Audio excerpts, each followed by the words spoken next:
So last week we talked about the root cause of life, the formula for the root cause of life. Do you remember this in the Vietnamese studies? Yes. Formula for the root cause of life.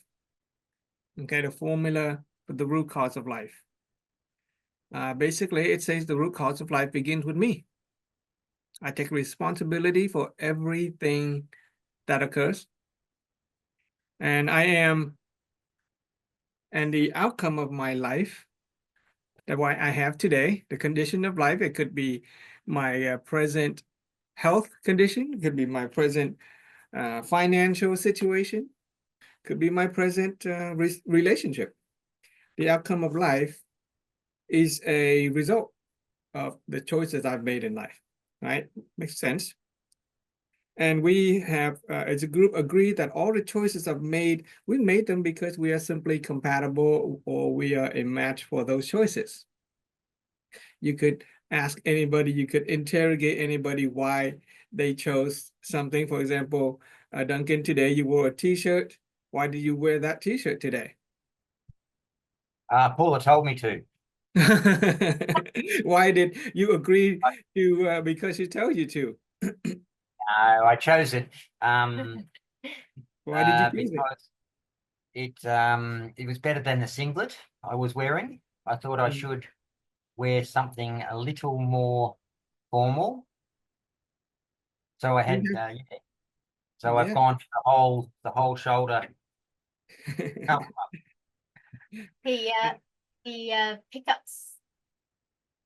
What? They are not this one. This is I saw it's more beautiful. Why this one? This one's but cooler. This one's it's cooler, yeah. But I'm sure there are other shirts inside your drawer, your closet that are also as cool. Why this one? Well, the ones I chose, the particularly the one that's I got in Cambodia. It's a common one.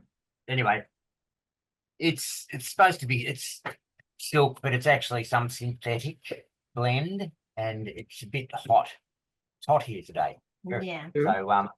So being a synthetic, I didn't want to have that hotter shirt on.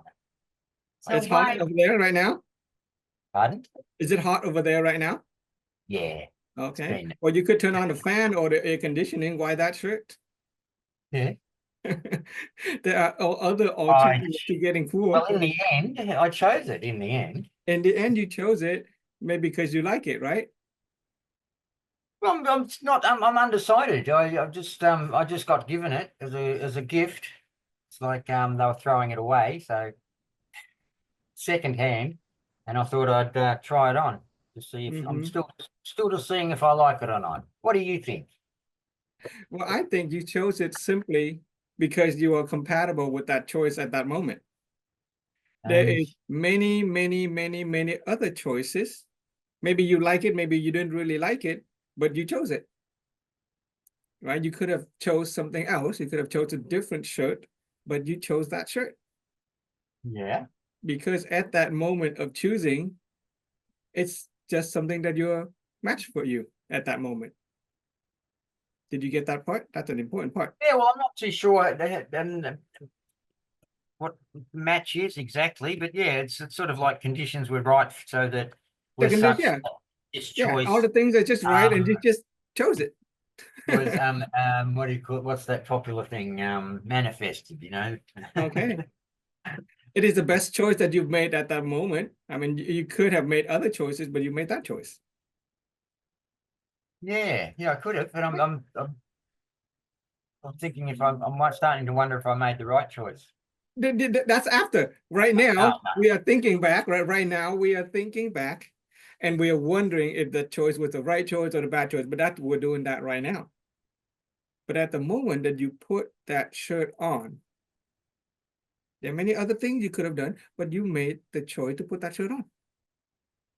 At that moment. It just happened to be the best choice at that moment. And well, isn't it funny that in all the years I usually don't even think about what I'm going to wear really, but today I actually pulled out 3 shirts and thought, what will I wear to the meeting? So, and then as you would bring it up as a topic. So How's that for how the universe works? So it turns out that a lot of the last week we took the science of psychology approach, the science of psychology, and we dig into the idea of choices. And in the end, you can interrogate a person on the why they do something, and they have a million reasons, and you ask them why they do that reason. And in the end, it all boils down to that they make that decision or that choice at that moment in time because they either like it or it's simply the best choice that they had at that time. Even if they say, I have no choice, somebody made me do it, right? You were pressured, somebody pressured you into doing it, but you made that choice anyway. Because at that time, it just happened to be the best choice. And it happened to be compatible with your state of being at that time, right? Maybe you were hot, maybe you had a certain like or dislike at that moment in time. It just happened to be a compatibility with who you are at that moment in time. Now, afterward, it may become something that we regret or that we are proud of.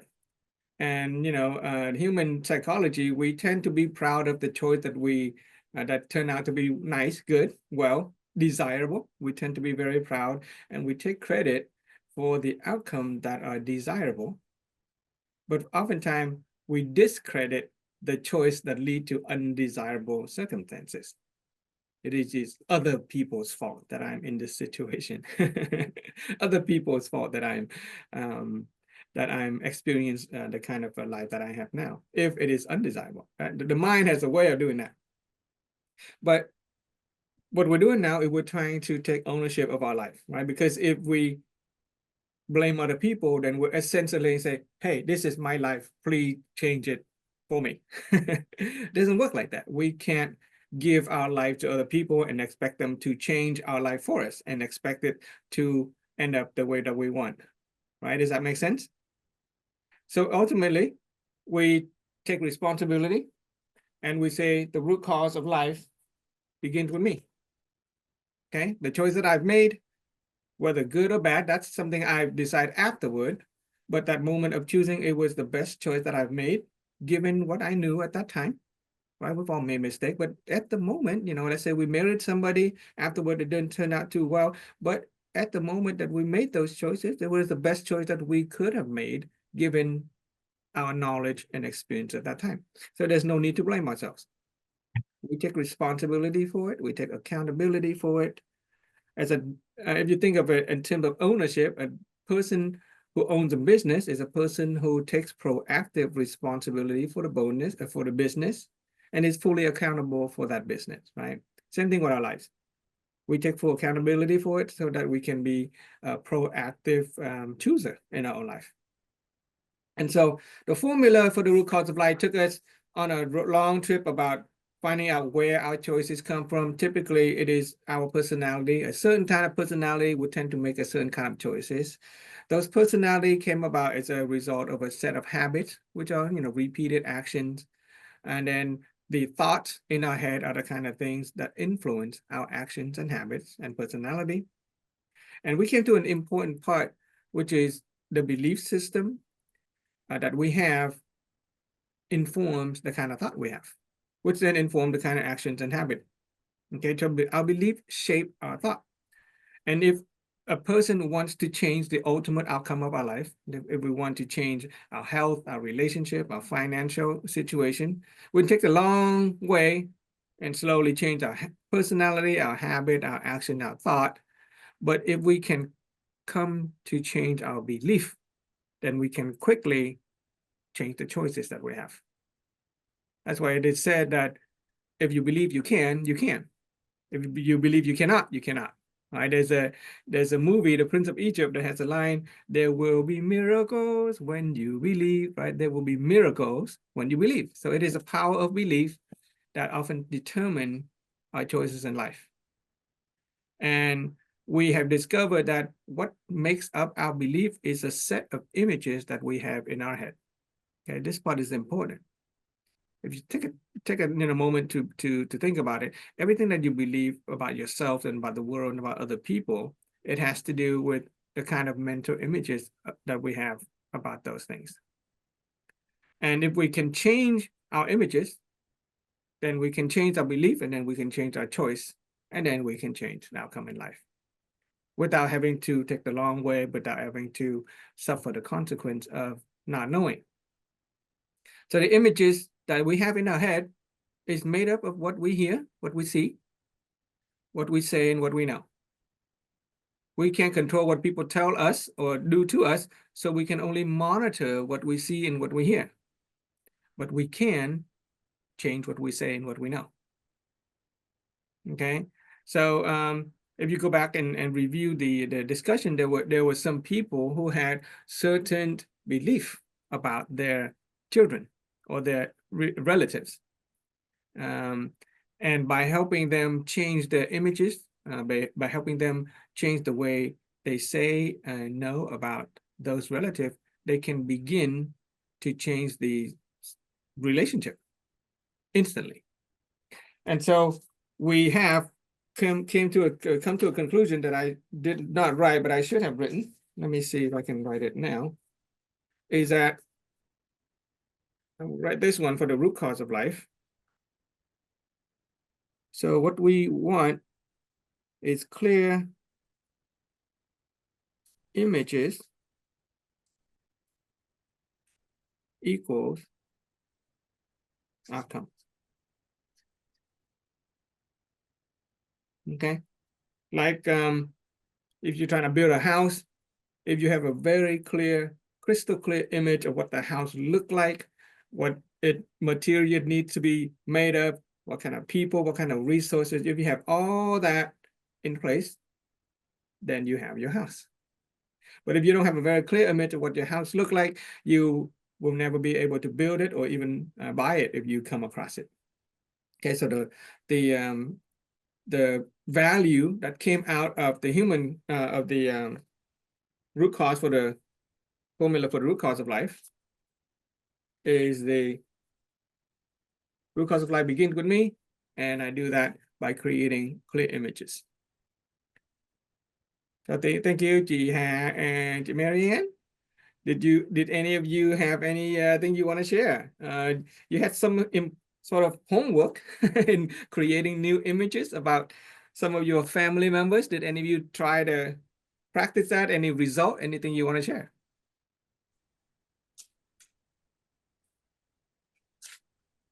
I haven't had a chance to, meet my nephew yet, so I haven't practiced this. But I mean, I changed, the mental images of myself, though. Okay. Yeah. So I mean, yeah, I changed a lot. Very positive person, positive thinking. I feel very peace, inner peace. I found the inner peace finally. Okay. Yes. And actually, while waiting for the confession in the church, I listened to your sharing about whatever that you shared earlier. I just listened to it, So yeah, I found it's very good sharing regarding the you applied this philosophy or whatever you learned from this course to Christian belief.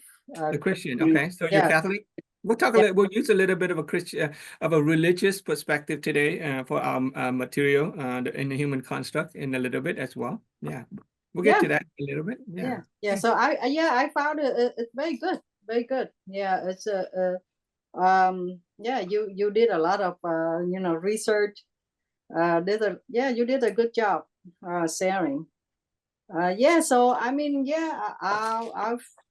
I finally found my inner peace, and now I need to practice this to my daily life, like at work, at home I'm at peace. It's just my daughter and I, my husband is dead, so I'm a widow. So at home, it was just my daughter and I. She's 14, so she have her own world right now, and I have my own world. So at home, very peaceful. But at work, sometimes it's very stressful. But I try to apply this philosophy at work too. Like you said, just like Mary and Martha. Sometimes we're too busy, at work, forgot about, the inner peace. So, well, I try to remember, try to apply it. So, yeah, thank you for sharing. I really appreciate that you take your time and effort and, resources to share this material in English. So yeah, that's all. Yeah, so I changed the image in my mind. Now I'm looking at everybody, from the from different perspective now, a different angle now. Before I always judge them by their look and the way they talk and whatever. But now I said, okay, well, everybody was born, with the inner peace. You're talking about the will a little bit. So I said, yeah, everybody was born, as a child, and we all have that, choose the will. But because in the process of growing up, we lost that. So now when I'm looking at everybody, I'm looking at, looking at them at they like who they are really, even though they have a bad behavior, whatever. But I said, well, we they used to be a good, even though they don't have good behavior to me, but to their family members, they might be a good, a person to their family members. So I said, okay, I'll try always look at the positive side. So bright up my light, carry my light everywhere now. Okay, so that's all I have to share. And thanks for your sharing, and really appreciate you, Frank, and everybody in the house. Thank you. Yeah, I'm not doing only my you, dinner, so if you don't mind. that's fine. Not only you applied the root cause of life, begin with me, you change your images, but you also applied the principle of light, right? So instead of thinking of the negative things about the people, which is represented by darkness, we just bring the light into the room, right into your house, by making a big deal out of the positive thing about other people. We look for the good in them and we make a big deal out of them. And the more light you can bring into your room, your life, then darkness would slowly have no place to be. Okay. Jenny, you have a hand up. Go ahead.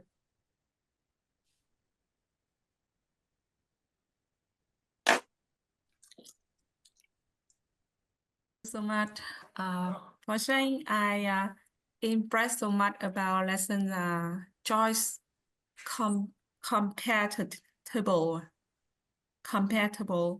to outcome, compatible to outcome. Yes. I train myself and clear mindset about how my outcome depend on my choice. So my choice depend on a personality. But my personality depend on habits. Like habits. Look like I want to be healthy. I had to do exercise every day, at least. Read books or think positive things, like make my habits. And my habits do exercise with the actions, right? I make actions, and that actions believe that opposite thoughts. Okay, my thoughts. That I think up about my thoughts, and my thoughts depend on my beliefs. So finally, my beliefs affect my choice. So if I want to change my beliefs, I had to change my beliefs, quality beliefs. So I have quality thoughts, actions, habits, and my personality. So I learned the lesson about change my beliefs by my images, what to know, what I know, I hear, I see, I say, right? I say, and train myself always see good things from others, good things from others. So that about principle of life. If I focus on positive, positive will come to me, right? Yes, where is the light, there's no darkness. And every day I train myself first, so I can help my children, and that make my life better. Yeah, and about quality outcome depend on my choice. So this principle of life inspires me so much, and that actually apply for my life. I need to make it clearly and particularly in the situation, real situations, and open mindset, how to apply any situations in my life. Like last time I share about my son. If I want to help my son, I had to change myself first. But I had to make a positive question. Sometimes to practice, to know the way to help others. It depends on that like when I listen to others talk, I aware something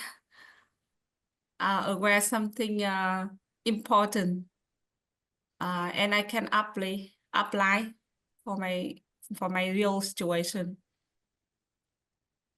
So every time I talk and listen from inner myself, I will find the suitable way, effective way for myself and my situation.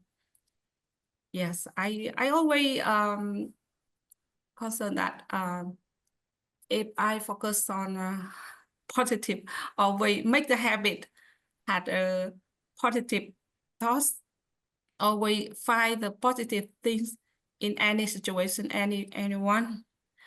But I need time, practice again. So the formula for the root cause of life, yeah, that is the way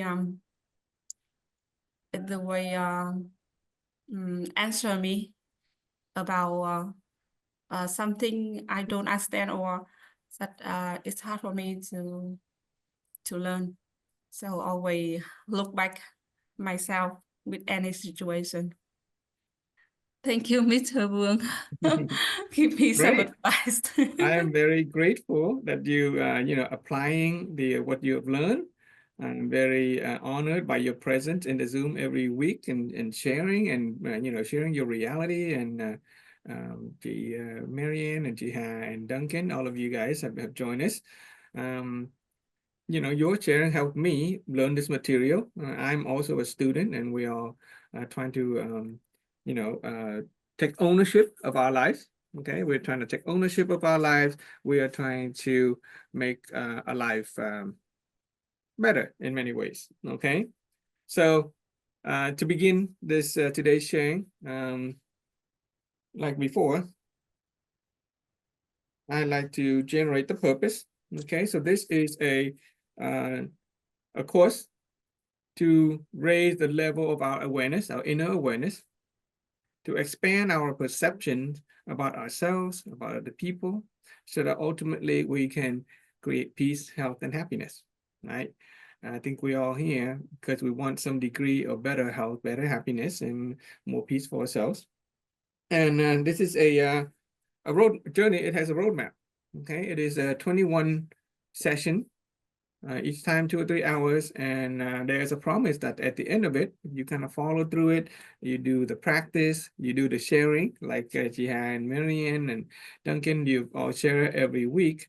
Then not only you will experience a transformed life, but you will also transform other people's lives. Okay, so stick to it. Today we are on number 5 of day 5 of season 2. Okay, so this is second round, day 5 of season 2.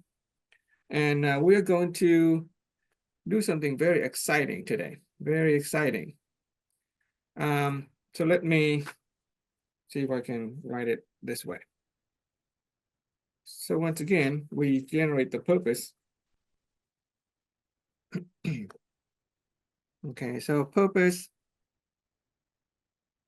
And see if I can walk you through step by step to better understand and take ownership of our own life. Okay, so we're expanding our range. In the past, I used the idea of raising a level of awareness, but today I'm going to say we are trying to expand our range of awareness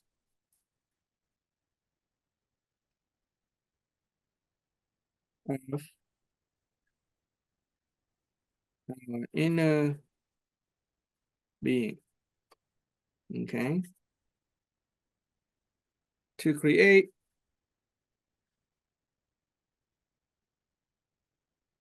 peace and happiness. Okay, health too. Okay, a lot of people want health, and that is why we're all here. We want peace, health, and happiness. And if peace, health, and happiness are the final outcome that we want, right? These are the outcome. And so these are the outcome, or we can say the desired outcome, or the fruit. Okay, remember we're operating on the principle of causality. Good fruit, we want good fruit. Okay, let's use the word good fruit. Desired outcome, let's say good fruit. Yummy. Good fruit. So if that is the good fruit, then we're going to need good seed, right? Good seed. We're going to need positive affinity, affinity, which is our relationship with people. So good seed plus positive affinity is going to give us a good fruit, a desired result outcome in life. Okay, and this is causality, cause effect, causality.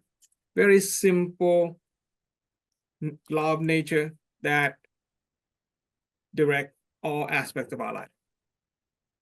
Last week, we used the scientific perspective on causality, namely the science of psychology. Right? We talk about the final outcome as a good fruit and the good seed that we need to plant are the mental images, right? And so clear images, good seed, will lead to good fruit. Very simple. Clear images bring about the desired outcome in life. That is the scientific approach. Today, we're going to use a different system of reference. Last week was one system of reference. This week, we're going to use a different set of system of reference. So once again, we're still trying to work on finding the good seed. Okay, so trying to find a good seed within us that will give us the kind of life that we want, that is desirable, that is peace and happiness and health. So today we're going to borrow some religion and spirituality. Okay, we will also combine it with some common sense and some science as well. But the major focus of today, we will borrow the language of religion and spirituality. Right? Most people in the world, you find a lot of people have some religious belief and some spirituality. Even if they don't believe in any particular religion, there's a sense of spirituality about them. Okay, so to begin, the word religion, okay, religion usually inform worship, usually involve belief, faith, right? We're going to believe, faith. And oftentimes there is some kind of deity, God, some supreme being. We are not so interested in the worship and the deity at this point. Okay. In fact, every religion has within us some morality. So let me draw this sort of triangle of perspective. Right, these are how do you say perspective in life? A lot of people are very science oriented.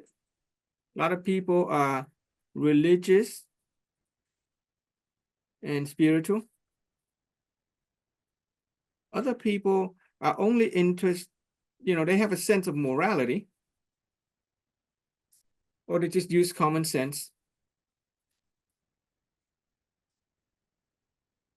Okay. We are going to borrow some religious ideas from the Buddhist religion as well as the Christian religion, but we are not here to preach a religion. We're not here to ask anybody to worship. Okay, so we're not gonna try to promote any one particular religion. We're not gonna ask you to worship God or anything like that. We are interested in the philosophical, the morality that all religion has. Okay, something that is common to all religion. So, right, so just a little bit more about that. So when it comes to religion, especially the Christian religion, there's the idea that God is unknowable.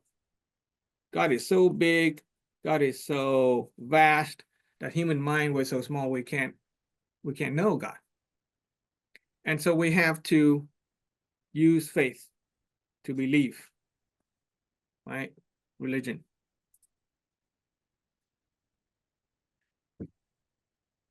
Here, we are interested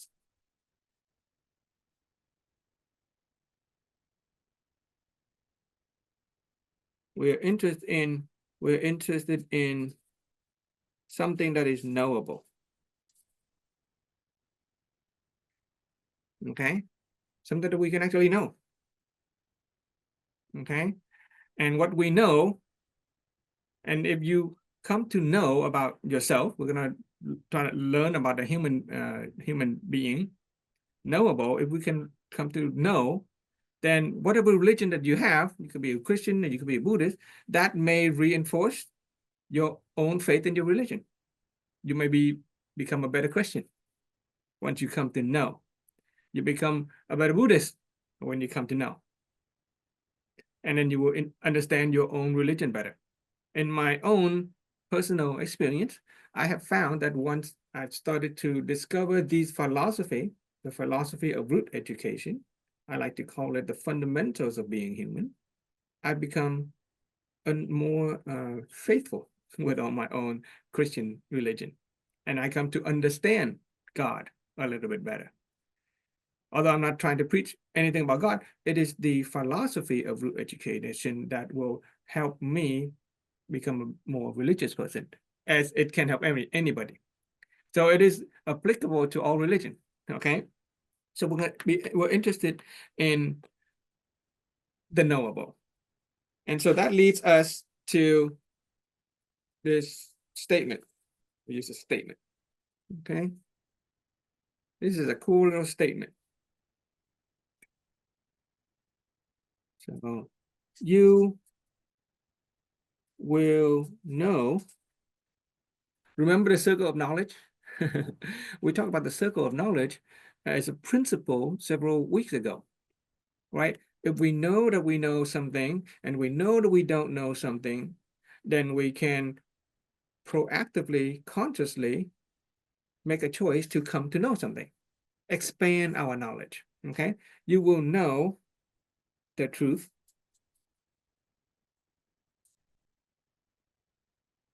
Okay? And the truth will set you free. Okay, so this is not part of the Vietnamese education that some of you have been studying, but I think this is helpful. So when you hear this, what comes to mind? What do you feel? You will know the truth, and the truth will set you free. What does it make you feel? Let's get some feedback. You can type it, or you can open the mic and say something. Does anybody sense anything when you hear this statement? You will know the truth, and the truth will set you free. Any impression? It could fall in your I know circle of knowledge, or it could fall in the I don't know circle of knowledge. It's totally brand new to you, which is fine. I'm just curious to see in this Zoom if this, cause any stirring in you. So when I hear, the truth will set you free, I instantly feel very light, like I can fly because it's free, right? Yeah. So yeah, I can fly. I can cut off all that 6 barriers. So I feel like, I like a rocket, ship just shoot up to the sky. So I can be whatever I want to be, because I'm right, very light spirit. Yeah, to be free. Mm-hmm. Yeah, what would life be like if we were free from illness? Oh yes. Ah, That what would be would beautiful. yeah. Young forever. Beautiful forever. What would life be like if we had total financial freedom? Right? What would life be like we were free from the constraint of the past, of negativity? So the idea to be free, would you all agree that it is something worth seeking, to be free? Definitely. Yeah, so freedom, to be free, is one idea, okay? And then there's also the idea of the truth. Okay. Free, and it's also free of charge. Okay, free of charge, okay. So we agree that free is something that's valuable, right? Yeah, precious, valuable. Okay. And I'm talking about, free from illness. I'm talking about free from negativity, free from darkness. I'm talking about financial freedom. Free to make the choices that you want in life, to be unconstrained. Okay. I'm not talking about free of charge. Well, you can, this course is free of charge too. Okay. But that's not as valuable as to have, financial freedom. Not as valuable as being free from illness. Okay. And then there's this idea of the truth. Okay. So what does this mean to you, the truth? You know the paper. The truth. What is the truth? Does anybody have an idea? You can type it in, you can say it. What is the truth?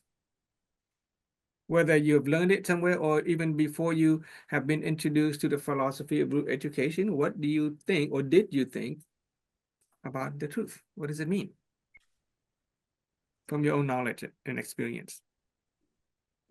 To me, the truth is like being yourself, In yourself. Yeah, being yourself. Don't pretend to be somebody else. Mm-hmm. Yeah, True self. Okay. Yeah, follow the rules and regulation. Just yeah, go with the current. Okay. Right? Yeah, when you obey when you obey laws, regulation, you feel safe, you feel happy. Yeah, that's what I understood about what is it about the truth? The truth, yeah. So You no mentioned law. lying, don't pretend whatever, just be yourself. Yeah, you mentioned laws and regulation in the Western world, especially in the United States. Oftentimes we get to view court cases. I don't know if in Vietnam you guys actually get televised court room where the judge is judging a criminal. But in the law system in the court, whenever there's a crime being on trial, and the judge is trying to find the truth about something that happened, usually a crime, and then they will call a witness onto the stand, the courtroom stand, and the judge would ask, "Do you swear to tell the truth, the whole truth, and nothing but the truth?" And the witness will say, they raise a hand, right hand, and say, "I do. I swear to tell the truth." And the witness would tell the story about how he or she experienced what they see, they hear. Okay, what they hear, what they see, and then they talk what they know about the event that happened, about the crime that happened. And then another side of the case, they would bring up another witness, and the judge would ask, "Do you swear to tell the truth, the whole truth, and nothing but the truth?" That person will also swear, and they would tell what they hear, what they see, what they know. But the truth, according to that person, is totally different than the truth according to the first person. So in a courtroom, in a normal human life, society, the truth is something that is not very consistent. It tends to change from one person to another person. And the truth from one person may set them free. But the truth from another person may put them in jail. That's why when a person gets arrested, the police will say you have the right to remain silent, because what you say may be used in a court against you. Your truth won't set you free. Your truth may put you in jail. So we're not interested in the kind of truth that put you in jail. We're not interested in the kind of truth that will condemn you. We're interested in the kind of truth that will set you free. Okay? right? Would you be interested in the kind of truth that will set you free instead of, limiting you and restricting you? Yeah. So there is a type of truth that we are interested in that will set everybody free. That the truth that is true in all circumstances, right? Not relative truth. What you hear, what you see, that's relative from one person to another person. It changes over space and time and people. We're interested in the kind of truth that does not change over space and time. Okay, we're interested in the kind of truth that is true for everybody, all the time, everywhere, regardless of your religion, regardless of your race, regardless of your age, your gender, regardless of the time.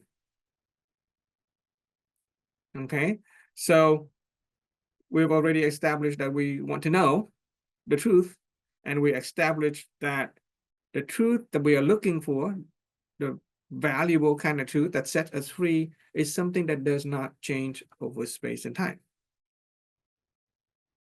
Okay, we're looking for the kind of fundamental truth, not the relative truth. The kind of truth that is true for everybody, everywhere. It does not change over space and time. We've already kind of learned some of those truths already. The principle of light. The principle of light is true everywhere, all the time. It is never the case where you can actually remove the darkness from the room. You can always bring the light into the room. That is one example of the kind of truth that does not change over space and time. The law of causality is a kind of truth that does never change. The outcome will always reflect the cause. The kind of fruit that you get in life will always reflect the kind of seed that you planted. That never change. You can never plant a guava fruit and expect a mango tree. Yeah, you can never plant a guava seed and expect a mango fruit. Because the law of causality is absolute, just as the principle of light is an absolute. So we are looking for the kind of truth that does not change over space and time. Okay, the kind of truth that is so valuable that it will be able to free us from all constraint, free from illnesses, free from darkness. And so, the kind of truth that we want is the kind of truth that will give us peace, joy, and happiness. Right? Is that worth looking for? Is that worth going after? The kind of truth that will give us peace, joy, and happiness. Okay.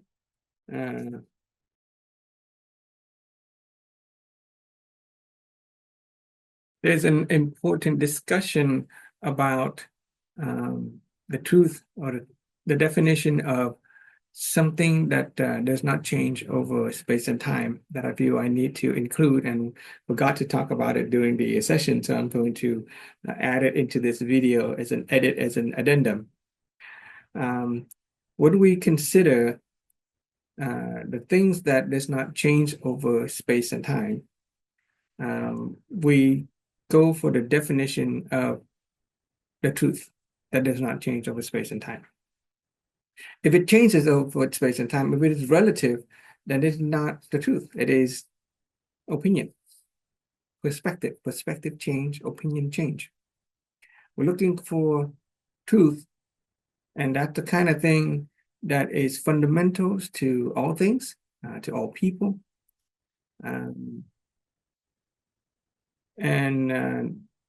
Why is that?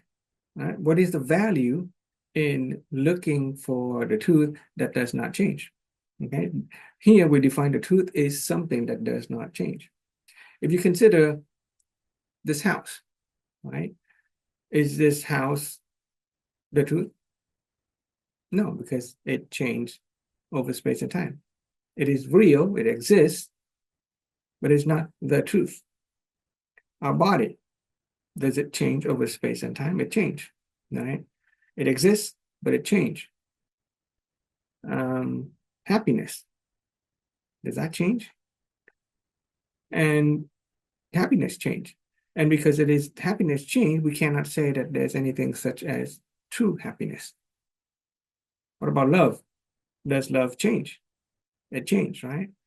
You love somebody before and you love somebody after you get married, for instance, it changed. The love from the parent to a child, when they were born, you love them one way, they get older, you love them another way. And so if it changed, then we can't say that as true love. There's no such thing as true love. There are such things as unconditional love. There are eternal love, right? But as far as the definition of the truth is something that does not change over space and time, then there's no such thing as true love, right? And when we look at life, we look at our health condition, our financial situation, our relationship, everything change all the time. So what can we really count on to give us peace and happiness? What can we really count on if everything is impermanent, if everything changes all the time? So this discussion, the point of this discussion is to help us find that which does not change over time, so that from that we can create the kind of peace and the kind of happiness and the kind of relationship that is longer lasting. Okay, if we can find the truth that does not change over space and time, then maybe we can experience peace and happiness that also does not change. Okay, so let's continue with the rest of the video. I just felt that it's important for me to mention that we define the truth as something that does not change over space and time, because everything else is impermanent, and if we can find some kind of permanence to it, then we would really have the kind of life that is with peace and happiness that is lasting. The idea is to find something that is lasting, right? Okay, thank you. So continue with the rest of it. Yeah, that's fine. Okay, so let me tell you a story to illustrate where this truth is. Long time ago, human beings and the demons used to live in the same world. Okay, human beings and demons. And because of fundamental differences between human beings and the demons, we disagree and we got into a war. Human beings were fighting with the demons. And as human beings were fighting the demon, eventually human being won. We won the war against the demon. And human beings were able to banish the demon, exile them out of the world of human beings. But before leaving the human world, the demons got together. The demons got together and decided that they want to enact one last act of revenge against human beings before they disappear from the world. So one demon said, let us steal the most valuable things that human beings have. The most precious thing that human beings have, so that once we steal it, they will never be able to find peace. They will never be able to find joy and happiness. And so one demon said, yeah, let's steal that truth and hide it in the highest mount of Himalayas. And another demon said, no, human being is pretty smart. They will climb the Mount of Everest and they will eventually find that precious thing. And instead, why don't we hide this precious thing in the densest of jungle? And another demon said, no, human beings are smart. They will eventually clear the jungles and they will find what it is that they need. Another demon said, instead, why don't we steal this thing, this precious thing, and hide it in the deepest ocean? Human being can't swim, can't go down that far. And another demon said, no, human beings are pretty smart. Eventually, they will build submarines and ships, and they will come down all the way to the deepest ocean, and they will find whatever that we hide. So finally, a wise old demon said, I know. Let us steal the most precious thing that human beings have and hide it deep inside them. We are going to hide the truth about human beings deep in their inner being, so they will never be able to find it. Why? Because humans always look outside of things. We always look outside of ourselves to find the source of our happiness. We always look outside of ourselves to find peace. We look outside of ourselves to find what we think would bring us health and relationship. And because we are always looking outside, we will never discover that truth that is deep inside that is going to set us free. And that's why for the last tens and tens of thousands of years, human beings have gone from generation to generation to generation looking for peace and health and happiness, and then we never find it because we're looking outside.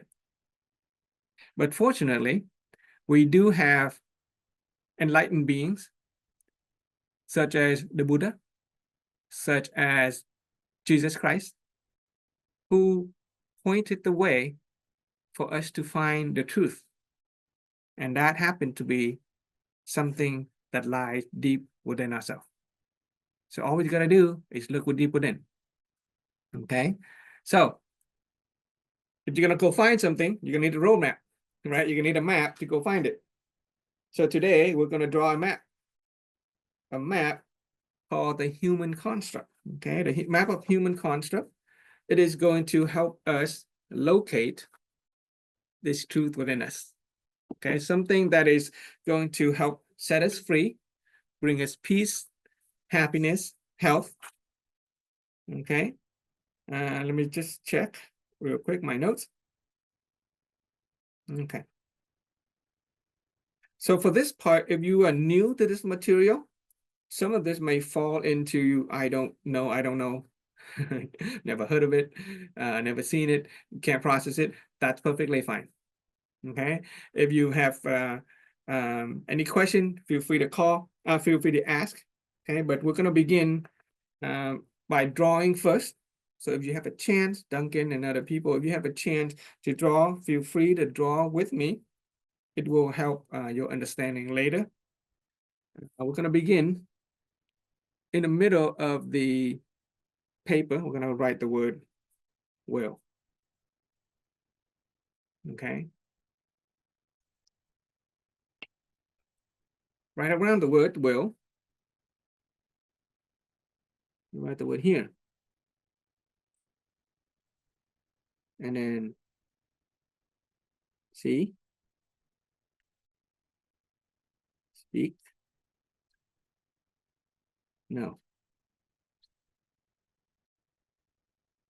Okay, here, will, see, speak, and no.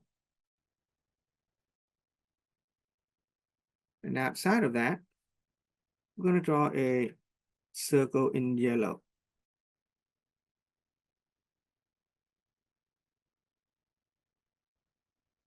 Okay, that circle of yellow, you simply say halo of light. Okay, so a halo of light right outside of a circle, the will, and then here, see, speak, and know. Halo of light. Right outside of that, you guys can see that, right? Yeah, okay. Outside of that, we are going to write the word admission.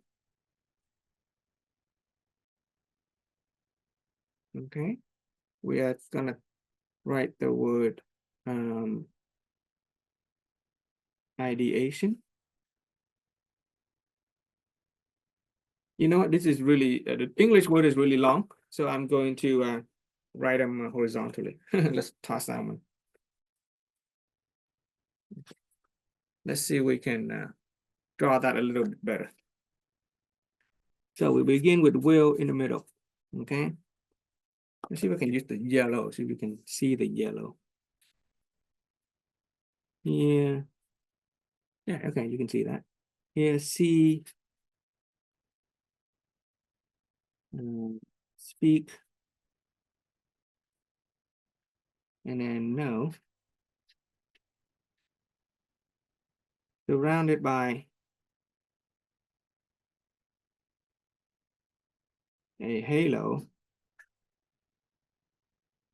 of light. Okay, right outside of that, we have a mission. Okay. Instead of gonna turn this around and write the word the Asian. There you go. This is expression. And over here, we're gonna write the word cognition. Okay, and that is connected together. Okay. Right outside of that, we're gonna write the word resources.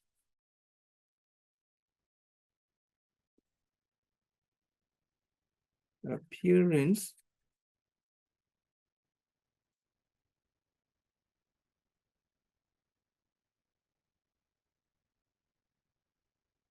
Okay, resources, appearance. I hope you can read the word appearance. Okay. This is name. We'll explain what all of these mean later. This is food. And this one is rest. Okay, we'll connect them. Put some lines.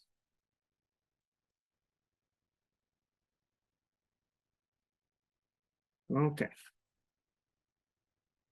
Outside of that, okay, so we have one layer, the yellow layer, the orange layer, the green layer, and now we are going to use the let's use light blue. Okay. We have, as human being, you would notice some of these to be familiar. We have desire. We have anger.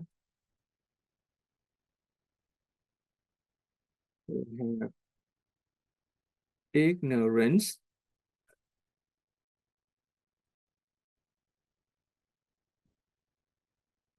We have pride. We have we have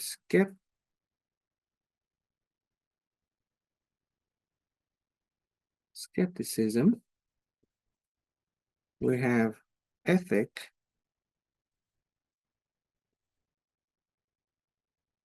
And then we have judgment. Judgment.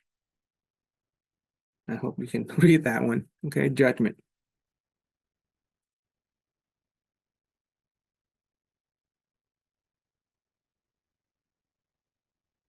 Okay.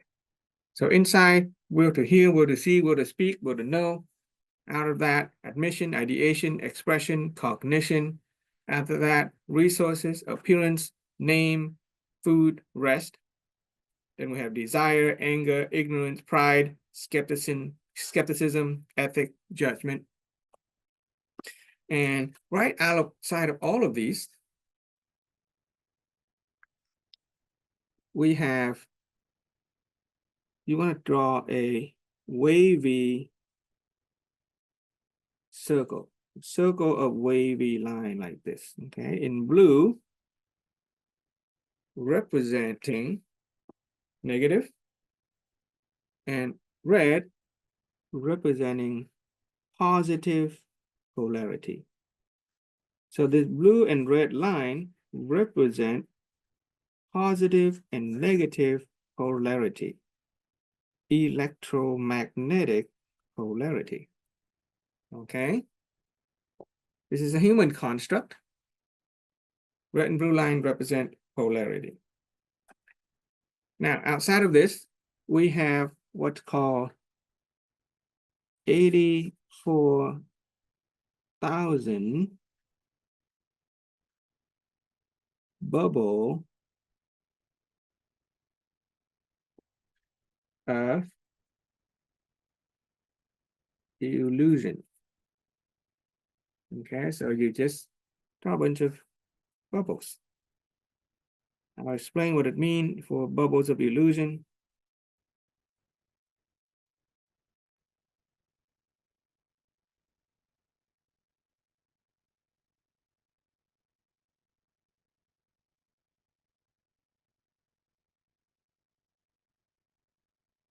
Okay, 84,000 bubbles of illusion. And right next to the 84,000 bubbles of illusion, I'm going to use the color purple. And I'm going to say 4-element body. Okay, and the 4-element body, our body, we're borrowing Buddhist philosophy. Okay, so this human construct is taken from the Buddhist philosophy. This is not a religion we're talking about. We are talking about the philosophy inside of the Buddhist religion. 4-element body contained earth element, water. I use purple because purple represents royalty. So we should think of our body as royalty. Okay, if we honor our body, air and fire. Okay, I'll explain what that means later a little bit. Well, I can explain it now. Earth represents the minerals, you know, our cells, our organs. When our body dies, it returns to the earth. Right? Ashes to ashes, dust to dust. Earth. We have water. Over 70% of our body is water. We have air that we breathe.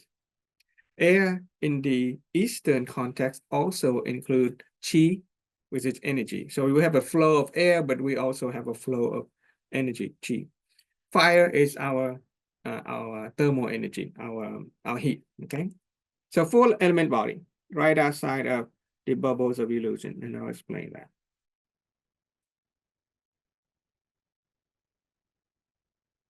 And all of that is wrapped inside another wavy line. So it is another shell of electromagnetic polarity. Okay. Our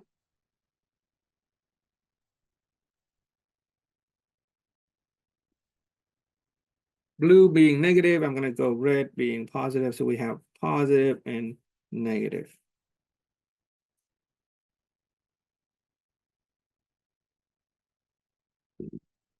I will explain this from the inside out. I think it'll be easier to explain it from the outside in. Okay. 4-element body, I already said that is our human body. In fact, there let's use some language. So because there are different perspectives, okay, because there are different perspectives that we're applying. There's the religious perspective, there is the scientific perspective.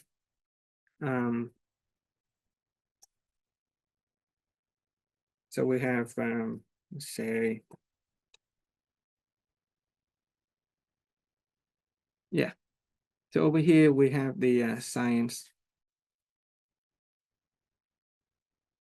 Over here we have the religion. And we also have this common language, the kind of thing that we say to ourselves and other people. Common language. Language. Common language. Okay. So in the religious perspective, we are borrowing the what's that purple? The Buddhist perspective.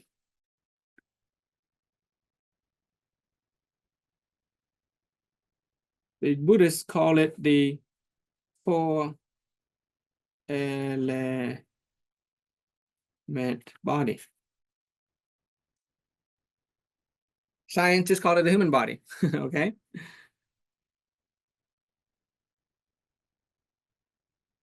Human body. Okay. In body, we have skeleton, we have muscles, we have organs. In common language, we also call it body. Okay, a body. With the next layer, the 84,000 bubbles of illusion. Okay, so this is the Buddhist 84,000 bubbles of illusion.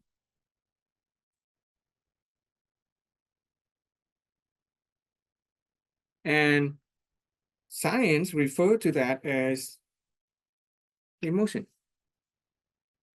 Oops. Emotion. Science of psychology, right? They talk about emotion. In common language, we simply call it feelings.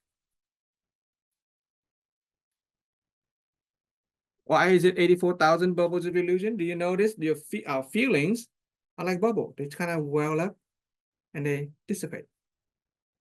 You can get a big bubble, get angry, but then even the anger dissipates. Body, yeah. Thank you so much, Duncan.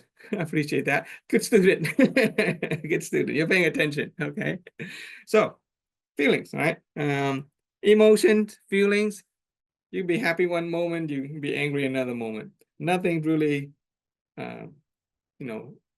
permanent when it comes to feelings. Okay, they are fleeting, they're like bubbles. The Buddhists believe that there are 84,000 emotions. I believe there is a scientific study in identifying at least 30,000 emotions, separate emotions already. So you can do the research on that, but I believe that the research kind of ended when the researcher passed away. But we can get the sense that there's so many different feelings and emotion all the time. And oftentimes we can't even put words to them. We can't even name them all, okay? And they are fleeting. You can't really count on being happy all the time. You can't count on feeling sad and angry all the time, okay? So right underneath notice that the 4-element body and the 84,000 bubbles of illusion, the bodies and the feelings, or the bodies and the human are connected. They're next to each other. Oftentimes we feel our emotion in our body. Have you been angry? You feel tense, right? You feel your whole body tense up. When you're in love, you feel this euphoric feeling as your body is reflecting the emotion. When you're at peace and relaxed, the feeling reflects in the body as well. When a person is stressed out, their body will respond by creating stress hormone, cortisol, steroid, and other nasty stress chemical. And it can actually change your body physically. Your heart will beat harder, your blood vessel constrict. We get illnesses related to stress. Our body and our emotions are interrelated. They are very next to each other. And they are wrapped in a field, an electromagnetic field that is positive and negative. Our emotion goes positive and negative. Our physical body goes positive and negative. People who are very positive tend to have, healthy body. People who are angry and sad and blaming all the time, negative emotion, they tend to have negative physical condition, meaning illnesses. All right. So our body and our emotion are wrapped up. Cortical stress hormone. Thank you, Marianne, for looking that up. Yeah. Yeah. So when our emotion is negative, so does our body. It feels it. Okay. So it's very interrelated. So right underneath that, we have these blue and green section, as well as the orange section. Okay. The Buddhists call it, I'm just going to use one word. Let's use this. Buddhists call it 16 nature. 16 natures. Science, very simple. Personality. We used the science perspective last week when we talked about the root cause of life. It is our personality. In common language, our mind, our thinking mind. Okay, if you can take a look, you kind of notice human beings, we're going to start with the inside. In this case, we're going to start with inside. Admission, ideation, expression, and cognition. Admission is what you allow into yourself in terms of what you know, what you hear. Okay, our admission. We have ideation, which are our thought. We think ideas. We also think in mental images. With the root cause of life, we use the power of ideation to think of images. Those are imagination, ideation and imagination, thinking. Expression is how we express ourselves to other people and to the world. We express by talking. We express by acting. All right. And we have cognition. This is our ability to put things together and know. All right. This is how we process knowledge. Cognition has to do with knowledge. Last week, we talked about cognitive behavioral therapy. A therapist helped a patient, a mental health patient, change the way they know, knowledge, thinking, and therefore changing the way they behave. We have cognition. And right outside of that, we have this green layer, which we've identified as resources, appearance, name, food, rest. These are the stuff that humans want and need. We want resources.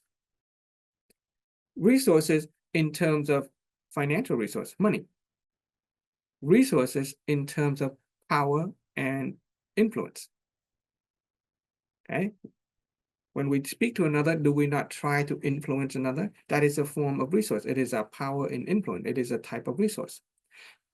Very successful people have a lot of money. They also have a lot of power and influence. So resources are either financial resources or people resources, human resources. Okay, so human beings were always having ideation about resources. We want more money. We want more power and influences. We are interested in appearance. Appearance, there are two forms of appearance. Our physical appearance. Duncan, you put on that shirt today because something told you that that is the appearance that you want to have today. That is our physical appearance. A lot of women wear their long hair because that is the way they want their appearance to look like.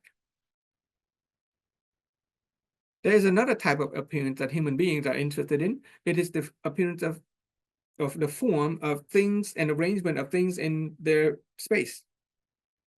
Some people don't really care to put on makeup, but their house, the living room, the bedroom has to look a specific way.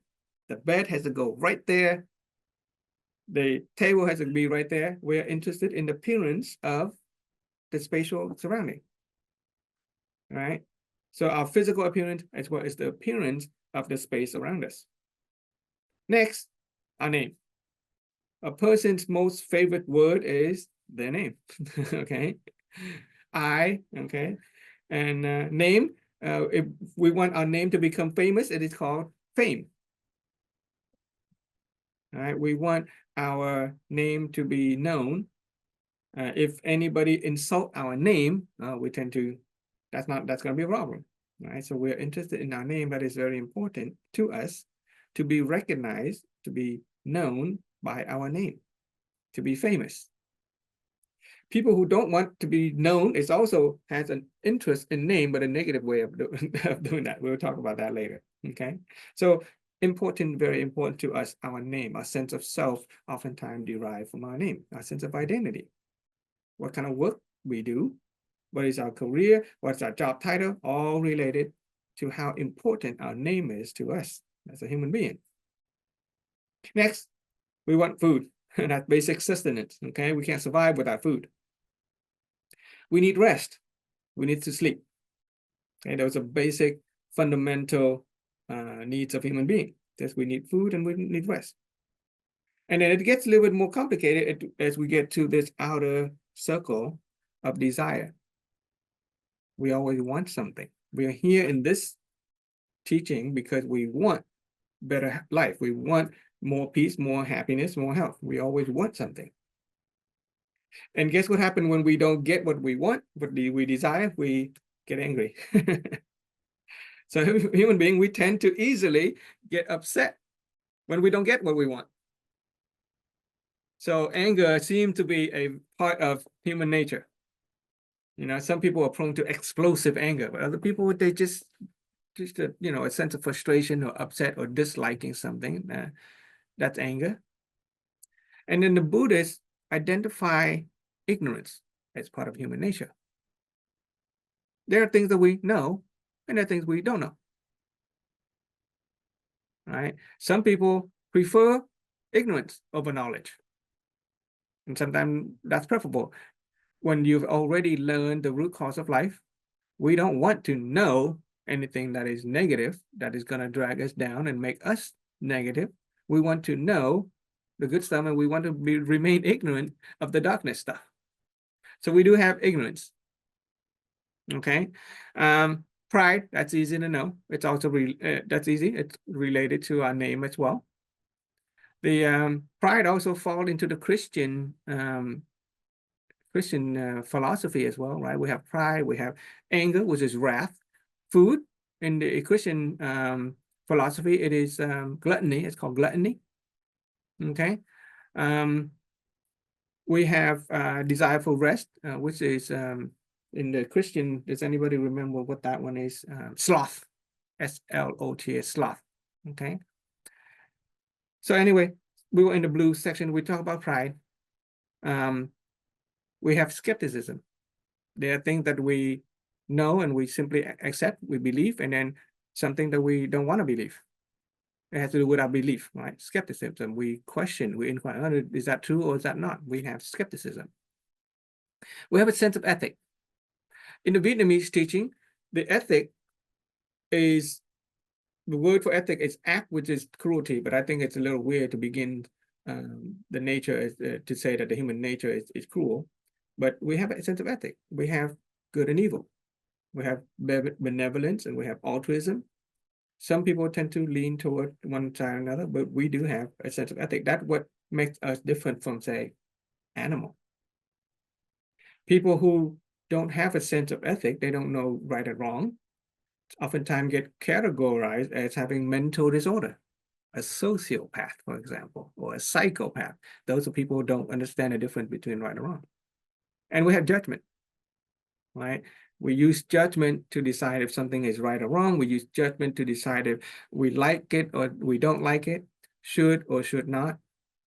Our perspective, other people's perspective. So human being, we have judgment. Pretty simple, right? Interestingly enough, the interplay between this 16 nature give rise to our personality.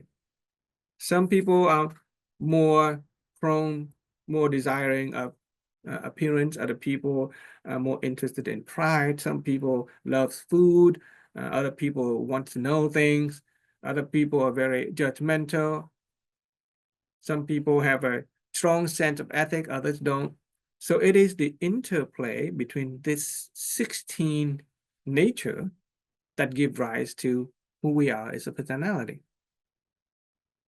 Oftentimes we call that the ego. So some you have a big ego, you have a very strong personality. Right? We're not gonna go in depth in terms of different type of personality. That's a whole range of science of psychology. Oftentimes the science of psychology will delve into the problems of the human mind and don't necessarily help you reach a state of being that is peaceful and happy. So the idea is that, yeah, human being, we have this 16 nature and the interplay. And there's a statement that let me think. Yeah, there's a statement that I want to write down on another sheet of paper that the, okay, let me see.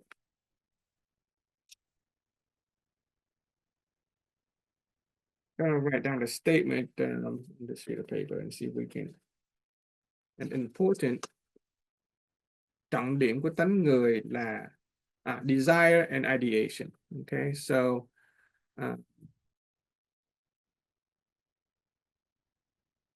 the focus of human, you can write this down, nature is desire and ideation. While we have 16 different nature, it is desire and ideation that is always dominating. We're always wanting something. Even peace, we want peace. And we're thinking about peace. Okay, we're always thinking, ideation. We're always thinking in terms of word. We're always thinking in terms of mental images. So the focus of human nature is desire and ideation. And the let's see, next statement. Let's see, write the next statement.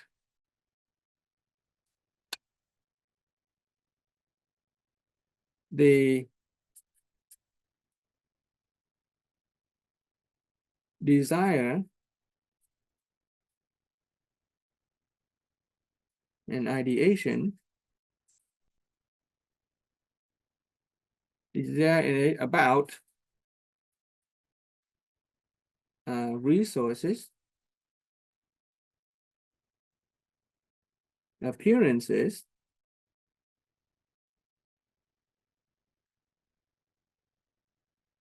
okay, appearances, okay, tài sắc danh, names, food, rest, the desire and ideation about resources, appearances, name, food, rest will decide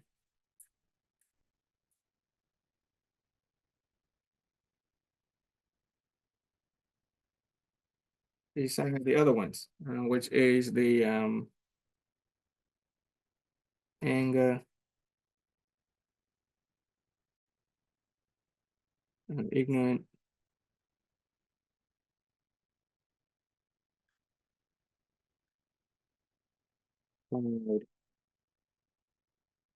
skepticism,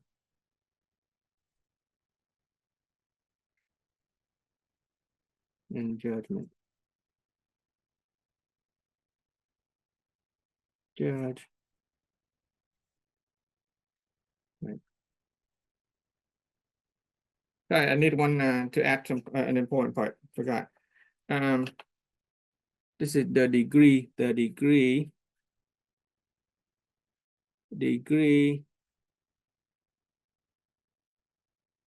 and complexity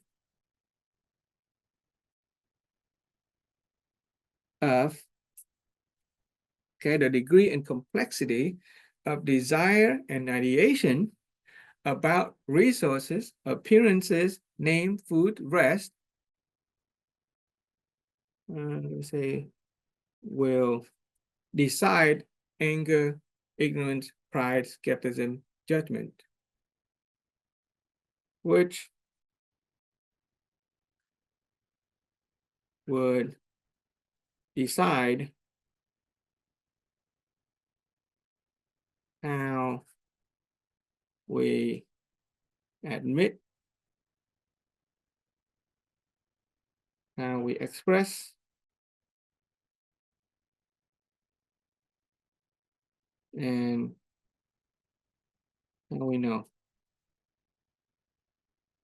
Let's do that one. Let's who would decide instead of that one, which would decide admission.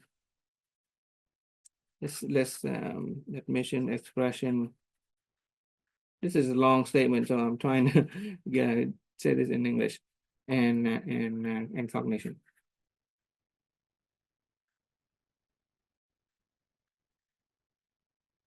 Okay. So human nature, the focus human nature is desire and imagination. That's the first thing that you need to remember. Okay. Easy to remember. Desire and imagination.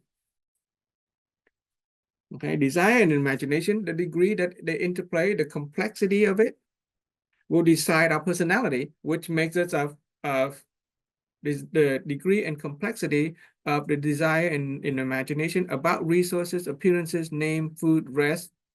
Okay, those 5 things that human beings are interested, and then that will decide the rest of our personality, which makes up of anger, ignorance, pride, skepticism, and judgment.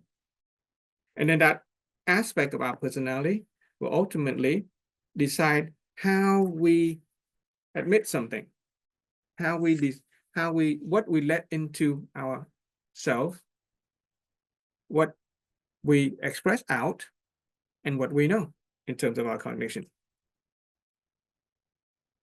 So I will circle desire. Let's use the red one. Okay. Now let's use the black one. It's gonna underline it. Desire and ideation.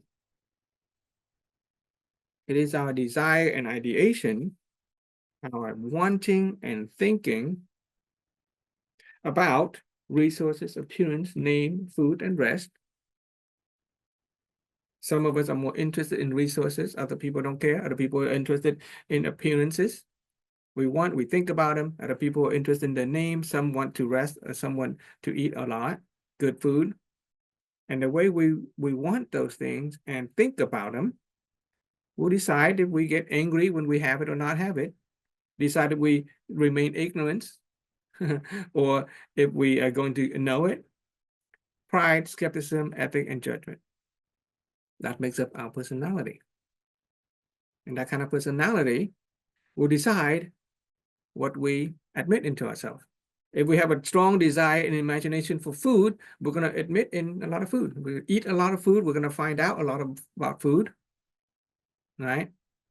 If we're interested in resources, financial resources, then we're going to admit into us a lot of news, for example, about financial resource, talk, news. And then when we take it into ourselves, we are going to talk about it or express it. That will decide how we will express ourselves in terms of what we say and how we act. And then, of course, it will decide what we know in terms of our cognition. Okay. Cognition is the process of coming to know something. It's a complicated learning process. Does that make sense so far? Does anybody have a question about all of that? Yeah. So that is the stuff that is all of this whole thing is called our interiority. So if you want, let's just gonna use this one and write the word so that you know the word interiority. Everything inside of the element body, okay, is called our interiority.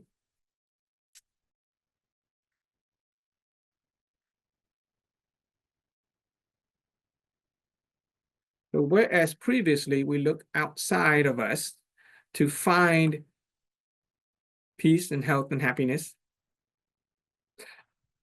now we're going to look inside. And our interiority is everything that from the 84,000 bubbles all the way from inside.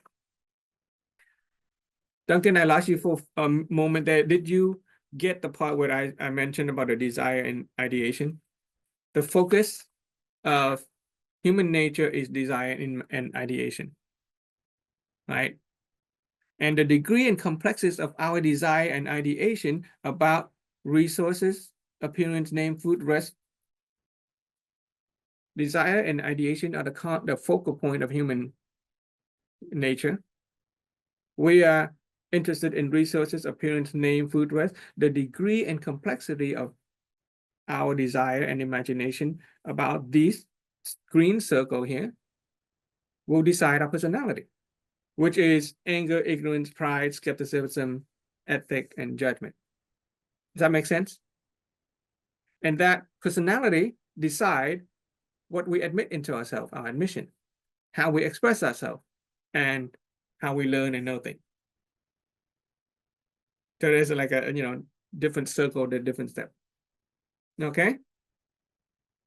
So previously we looked outside for peace and happiness. Now we're going to look inside of our interiority, inside us. Okay. And these, I think next week, we will talk about the positive and negative polarity of our personality. But this week, I want to focus on this center part. Okay, so we're going to go to this is what I call the truth within us. So far, we've only talked about personality and emotions and different types of nature, but those change. Those change over time, like the bubbles of illusion, it changes, it wells up and it goes away. Our personality, our mind is constantly changing. And that's not the truth that we're looking for. We're not looking for the truth that is, earlier you mentioned the truth depends on perspective. Well, that's not the kind of truth we're looking for, right? We're looking for the kind of truth that is true for everybody, all the time, everywhere. Okay, the kind of truth that will set us free. And it is so precious. And we used a story of the demons and human. Demons have stolen it from us. They have hidden deep within us. And so we're going to discover that. Thanks to the Buddha and Jesus Christ who have pointed the way. Because we're borrowing the philosophy of Christianity and Buddhism. So, deep inside of us, there is the will. Okay? Using the Christian perspective, it is said that human beings, we were created in the image of God. Human beings were created in the image of God. But nobody knows what God looked like, so how do we know what human beings look like? God doesn't have a body. I mean, yeah, if you believe that Jesus Christ is God and you can look at the body of Jesus Christ, but that is the human manifestation of God. That not is what ultimately what God is. But human being is created in the image of God. And in the Bible, it is also said that in the beginning, there was the will. And the will was with God, and the will was God. And from that will, God spoke. And everything else was created. Let there be light. God said that let there be light. There was light, and then there were stars and planets, and there's human being. So let's take a look at this will, okay? We have the will to hear, the will to see, the will to speak, and the will to know. From a scientific perspective, even before we were born, we were the fetus inside a mother's womb, right? Mother's pregnant. Even while we were inside our mother, we were able to hear and we were able to see. If we had eyes, then we can see anything that light can reflect back, and so we can see things that is shined upon by light. If we don't have eyes, then we see darkness. If we have ears, then we can hear sound. If we don't have ears, then we can hear no sound. Even a fetus inside a mother's womb has this ability. This is just physiological, right? And this is something that we can come to know, that we have the will to hear and the will to see all the time.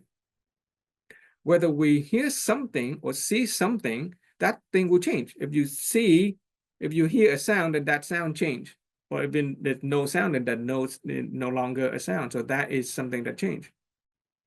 But the will to hear is always there. We always already hear. We always already see, even before we were born. That's what makes us human beings. Can you guys get the sense? If you close your eyes right now, then you may not see me, but you see shapes. And if you don't have any eyes at all, you will see darkness. You close your ear, you won't hear me speak anymore, but you will hear some kind of muffled sound or no sound. It is our ability to see and our will to hear that is always there. It is never changing. Whether we are a baby or whether we are an old person, we are always hearing and we are always seeing. And when a child is born, he or she start to know, start to recognize things, we start to know things. And once we know, we can't stop knowing anymore. Can you unknow something? You can't unknow anything.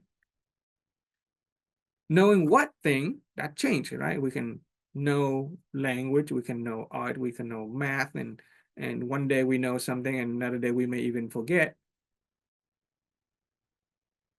But our will to know is always there.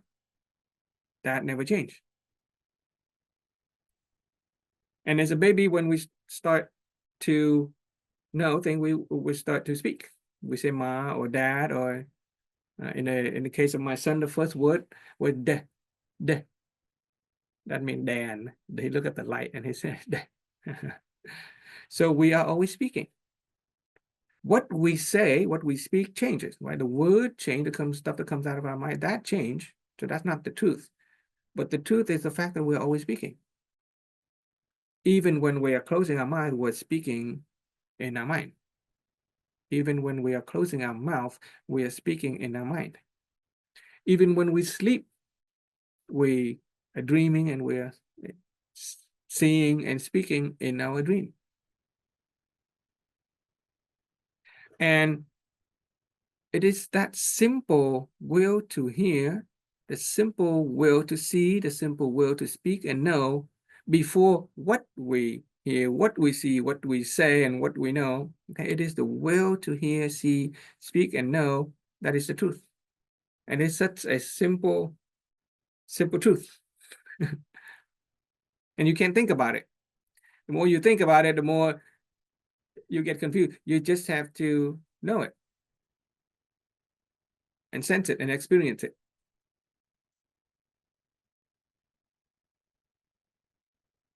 Okay. Does anybody have any question about this part so far? For some people, it falls in the I don't know. You may be mentally paralyzed. Are you mentally paralyzed? Oh, that's a nice way to put it. That's okay. That's okay. Yeah, I'm pretty slow. Don't worry. No, that's good. Mental paralysis is a good thing with this idea. This will take some time for me to understand. I'm just confused about what the truth is.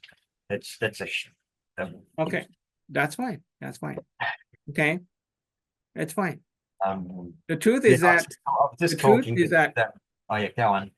yeah, So the definition early on, the definition is the truth that we're interested in is something that does not change over space and time. We're not So interested in, we're not interested in truth that is perspective. We're in What- Go ahead. what bothers me about that is, doesn't that sounds like you're choosing the truth? You're defining the truth with words like unchanging, true for everybody. Isn't that defining the truth and choosing a truth that suits us? Is that really the truth? Is that I get what you're saying. Yeah, that's fine. Shirley? That's good. So Paul is just telling me I should just listen more. That's I good. will That's understand. good. That's fine. But Yeah, I'm not. yeah, Yeah, it's good. I'm a bit. Yeah, so I'm not sure about that at this stage. So it's good that you're having an inquiry. Okay, as you inquire, you will come to a realization. So we're going to apply the principle of inquiry and realization. It turns out that the truth that we're looking for, the truth within us, is not something that you can think yourself through. The more you think about it, the more you're gonna get lost. Okay. Just know, just for now, just know that what I'm saying is that inside each of us, okay, never mind even the definition of the truth. Never mind the definition of the truth. Inside of each of us, there's the will to hear and the will to see. You can forget about know and speak as well. Just there's the will to hear and the will to see. We're always seeing and we're always knowing. Can you at least agree with that? Can you sense that? Can you Always experience it? knowing. I don't know. I don't trust my knowledge. I don't trust what I see. If I close my eyes, I see something different.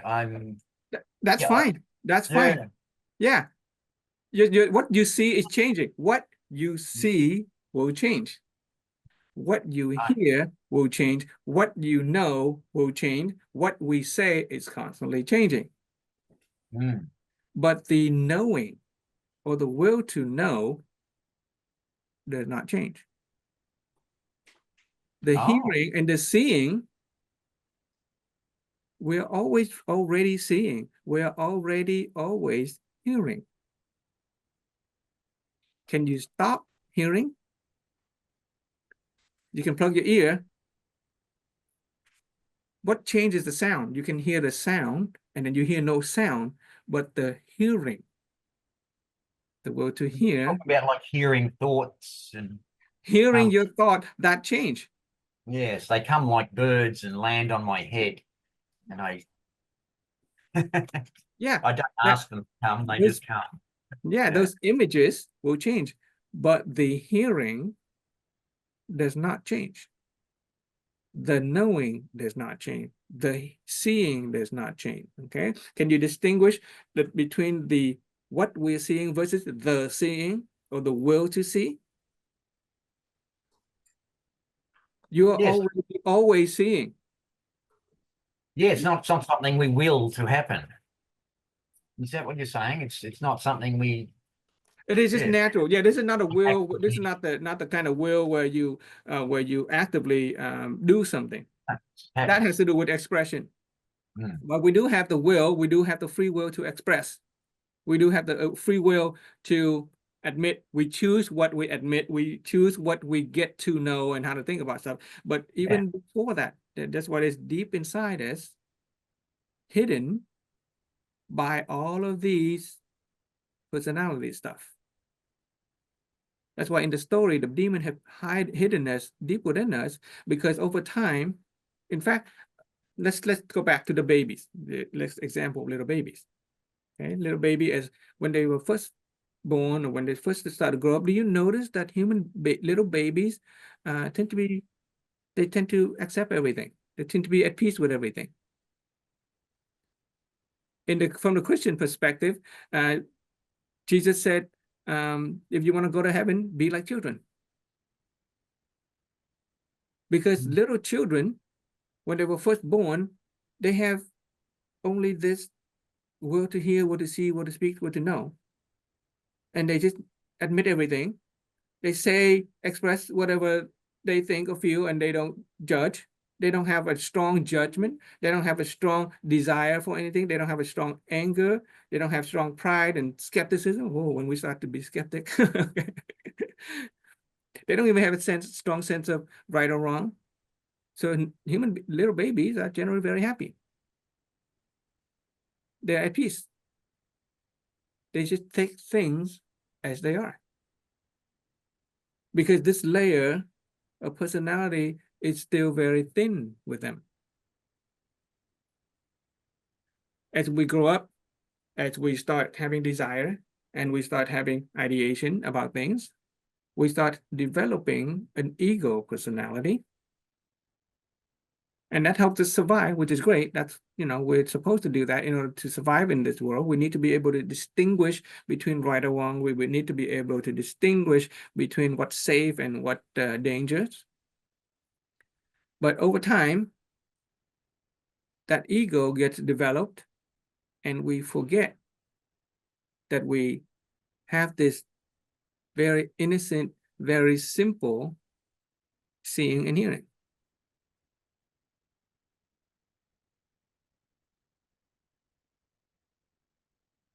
And if we can go back and discover or rediscover that simple will to see and will to hear, and something that doesn't change, then we can actually free ourselves from the burden of desire, anger, ignorance, pride, skepticism, ethic, and judgment.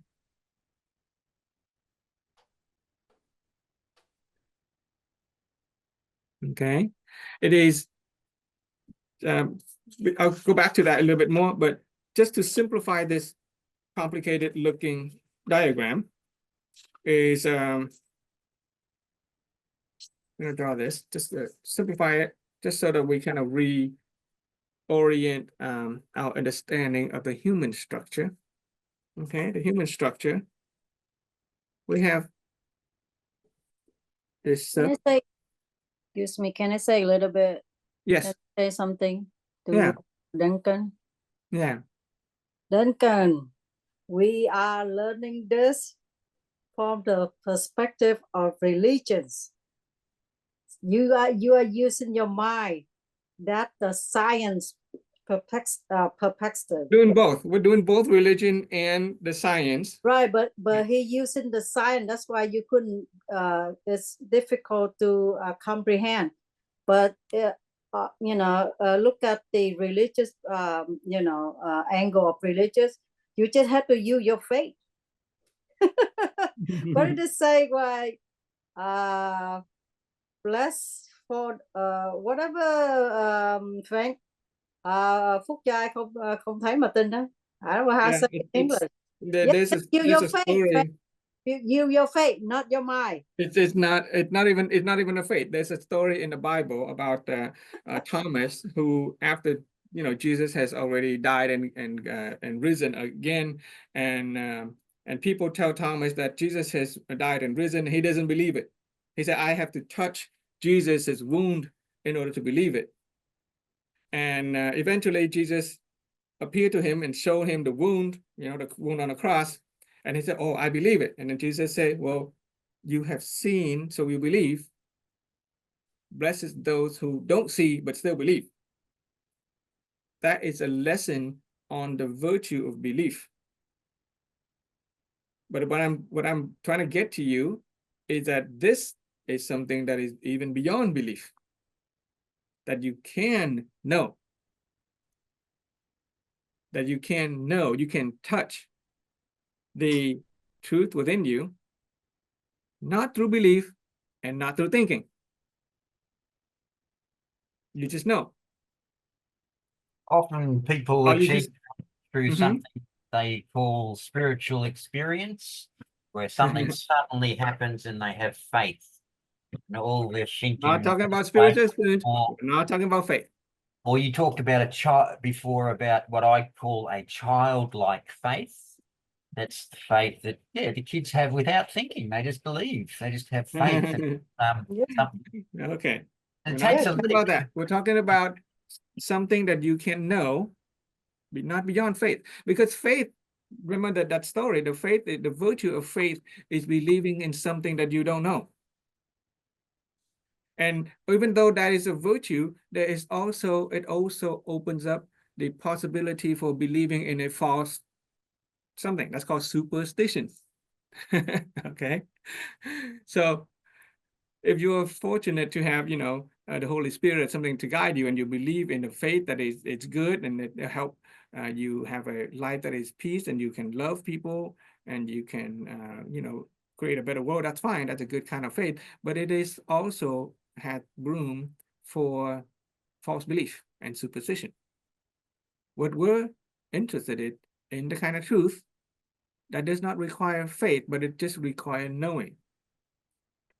Okay, but just we'll get back to that. It's okay. Okay, so just a review of this human construct. We have this inner being, the truth within ourselves, and then we have this layer of the mind. Okay, and we have this layer of emotion. Okay, never mind the body. Okay, we're talking about the inner being right now. Okay, the mind is, you know, the personality. If you come to understand the human construct, you understand the working of your mind. And hopefully you will also discover the truth that we're talking about. Okay, emotions are the feelings, okay? And then there are action that we tend to do when we have these layers. With the emotion, we usually use the emotion to interact, oftentimes react. I just use interact with other people. It is our emotion and our feelings. That's how we interact with other people. With our personality or our mind, we use that to think, right? So we analyze. So you start to notice that you're using this part of your inner being a lot, this part of your interiority a lot. You analyze and you distinguish.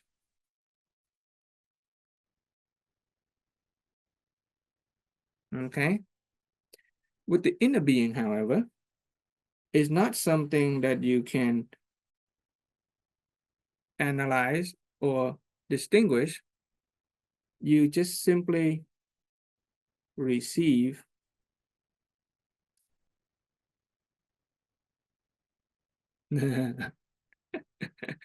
okay, simply receive.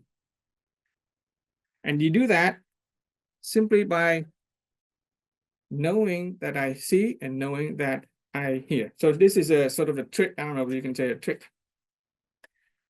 Say this statement: I know that I hear. I know that I see. It turns out that if you can apply this little recipe, this little trick, I know that I hear, then I know that I see, then you will actually learn to be able to see and hear things as they truly are, without the burden of the mind, without the burden of the emotions and the feelings. And in fact, let's do this. In fact, let's draw this picture, okay, in a slightly different way. So imagine, instead of that layer of the mind and the emotion that is covering our inner being, imagine there's a tunnel.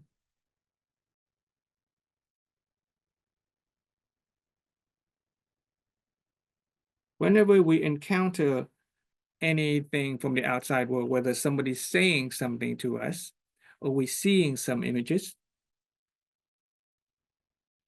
we call it information, normally information will go through our emotion and instantly we react. We get angry, or we like it or not like it, we feel something. Or it goes through the layer of our mind where we start to analyze it. Right? And so by the time it goes into our inner being, it is not authentic anymore. It has taken on a charge. It has taken on an emotional charge. It has taken on a positive or negative judgment that we apply to it with our mind and our personality. And so the information comes in as not true information. It is subjective already. Did you guys get that? But if we learn to apply this tool, I just know what I know, I see what I see, I hear what I hear, then information will come in and you will truly see it and hear it for what it is. And so you feel no burden. If you don't get burdened by emotion, if you don't get burdened by the thinking mind, you are totally balanced and you feel peace. Okay, and from that peace, you can generate an emotion if you need to. You can consciously, you can proactively decide, choose if you want to be angry. I can consciously, proactively choose to be angry. But that anger comes from a power of choice. After having reached a state of being that is balanced. Don't worry if you don't get it. Just kind of let it settle for now. Okay. Does anybody want to say anything? Any question? So, in terms of the human body, earlier, we talked about the human body is having the 4 elements. Okay, the 4-element body, or a human being. I'm just gonna I'm gonna write over here. Human being.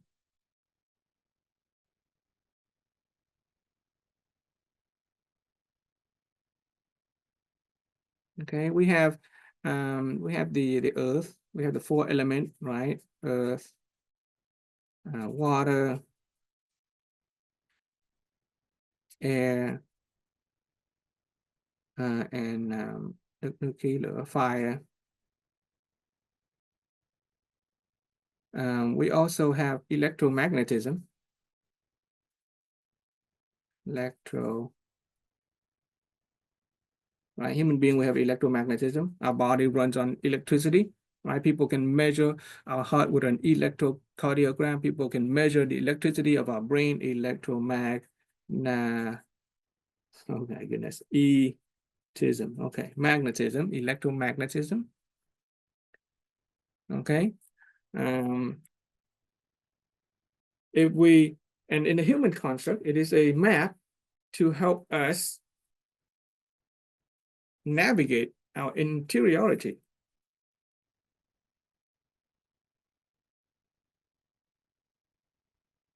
If we want to be free from the positive and negative polarity, the swing of our emotion and our mind, then we can apply the idea that there is something that is unchanging from deep within us. And when we receive an information that is unchanging, then we can actually feel a sense of peace. And from that peace, we can generate joy, we can generate happiness. When a human body is in a state of unbalance, too much negative or too much positive, we get illness. But if we can receive information from the outside world from a state of balance without being burdened by the mind and the emotion, then we can restore the balance to our body. Then we don't get sick anymore.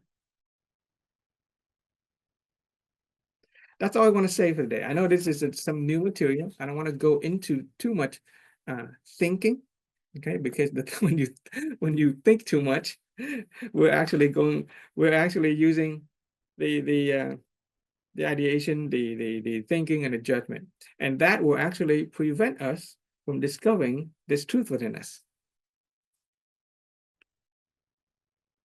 So it is said that you cannot know the truth within us by thinking. You can only know it by knowing it.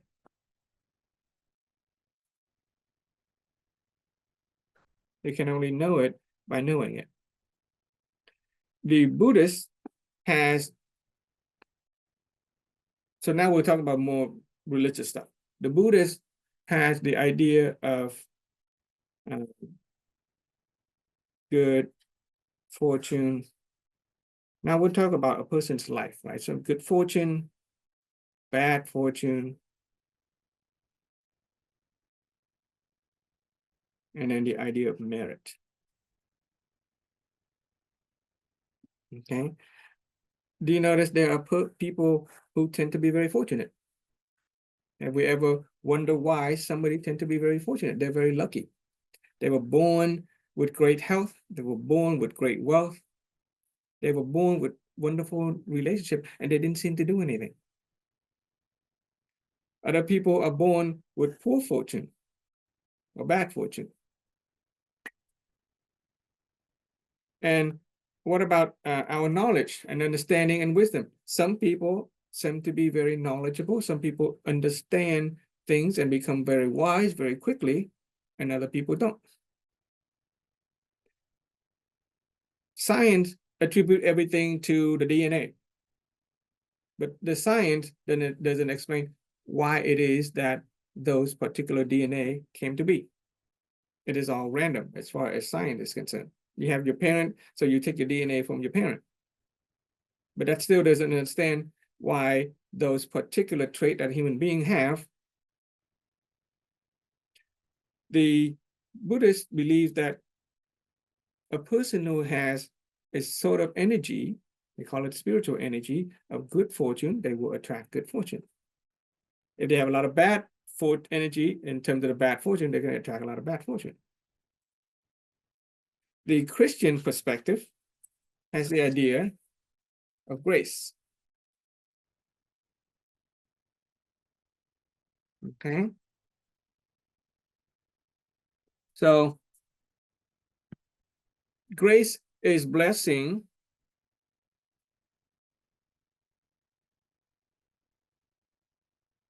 from God. Now, this is a Christian idea. Grace is blessing from God. God's grace is infinite and all abound, and God's grace is given to everybody on equal terms. God loves all his children equally. God does not decide to, give one person more or less. God gives to everybody. Just like the sun shines down on everybody equally. But why is it that some people are more fortunate than others? You have to wonder about that, right? The rain falls down on all the trees in the forest. But why is it that some tree grows bigger than others? It is because they have bigger root and they have bigger leaves to catch the sun. So while grace is blessing from God, it's given to everybody equally. Why some are more fortunate, why are some more fortunate? There's a compatibility here between the idea of grace, which is infinite blessing from God given to everybody equally, and the Buddhist idea that each of us contain within us a sort of a fortune account. Okay, we have a fortune account. If we have a lot of good fortune in our account, then we attract a lot of desirable, fortunate circumstances.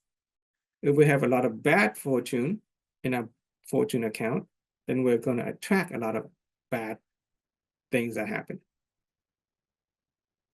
And then there's the idea of merit.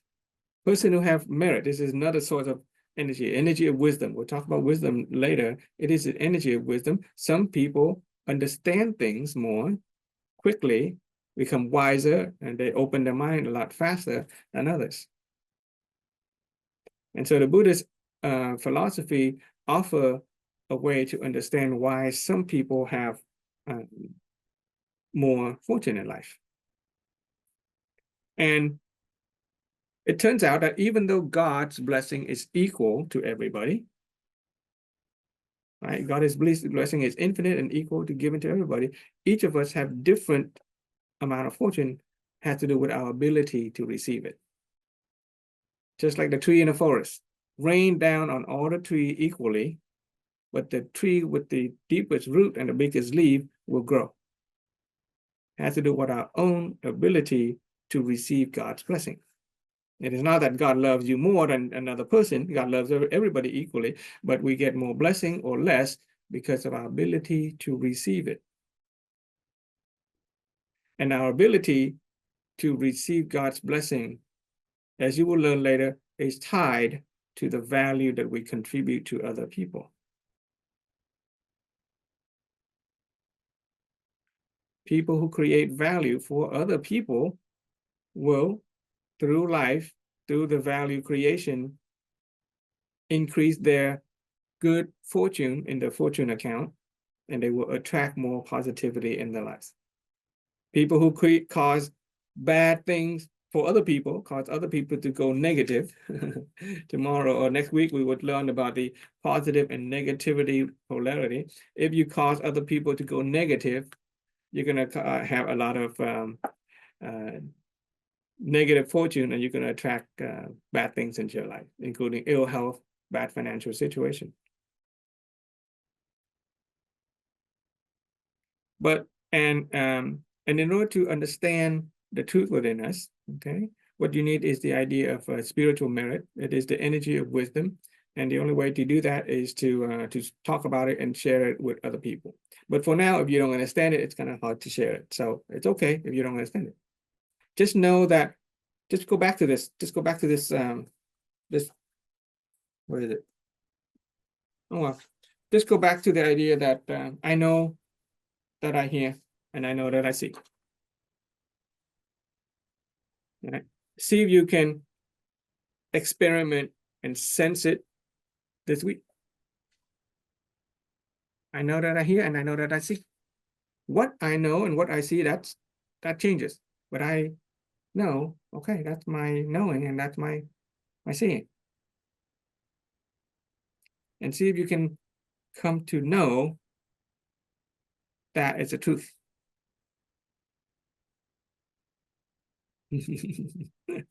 Okay, it's okay to be mentally paralyzed. That's actually a good sign. Yeah, we all that. We all have mentally paralyzed. Okay. Well, next week, Frank, is Christmas. Oh, is it? Is it exactly 7 days?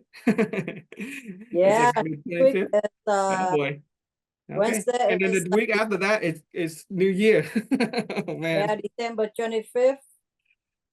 Do you want to take a break, or do you guys want to? Let's take a break. Because the master class is still going on this week and next week. And then, well, do I really want to take 2 week off? That's a long time. Well, the 25th is the Christmas in the US. It is the evening of Christmas Day, so that's already past the celebration. You know what I'm saying? We people celebrate on Christmas Eve, on the 24th, in waiting for Christmas. Once Christmas happened, Christmas Day is the 25th. The night of Christmas Day is nothing really. Nobody to do anything. Same thing with New Year. It is New Year's Eve that people stay up late and celebrate and party. But once the 1st of January takes place, and then the evening of January 1st, there's really nothing to do. Unless people can go on vacation and stuff like that. What does other people think? Do we really want to take a day off? Because I think it's already past Christmas and New Year. I think we should take a Christmas off, but we can meet the first of New Year. When you study new stuff on the first day of New Year, it's a good sign. We only do this once a week, and you want to take a week off? Well, I don't know. I mean, I may available, I may not. Okay, But- what about you, Duncan or Jihan? What do you guys want? Do you want to meet next week? I kind of want to keep the rhythm. There's a benefit to maintain a rhythm. And you see, here in Australia, it's not Christmas Day. It won't be Christmas Day. It won't be Wednesday. It's Thursday. Boxing. Yeah, see, we're in the future. And, so what is the truth? I don't know. For you, it will be Christmas Day. For me, Question is, will you be available? Would you be available? yes. So would you like to meet next week? Oh, I'm yes. Yeah, let's just meet next week. Okay, Jihan, can you meet next week? Yeah, I can. Okay, let's meet next week. I like to keep the rhythm going on. There's a value in maintaining a consistent routine. Okay, so this one Yeah, because later on we'll learn about wisdom, and we'll learn about the material and physical manifestation of wisdom. To do anything, if you want to be successful in life, do it simply. Don't think too much about it. Do it joyfully. Okay, do it trustingly. Do it lightly. Do it regularly. We're gonna try to do it regularly and do it wholeheartedly. Okay, so I'm very appreciative and grateful that you've taken the time to join us, and I enjoy your question. Yeah, keep the question coming. Keep thinking about it. Keep inquiring, and you want to inquire along the line of your desire. Inquire to know and to understand, so that you can have the life that is healthy and happy.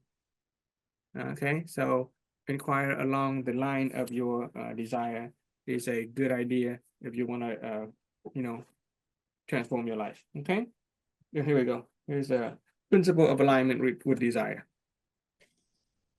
Inquiring, that's the kind of seed we're planting. If you would plant our inquiry in an optimistic and positive direction, we're going to get the desired answer, what it is that we want. If we want to know the truth about ourselves, the truth within us, the truth that will set us free, ask the kind of question that will lead us to that. Don't go pessimistic, and don't go negative. That's called the principle of alignment with desire. Okay.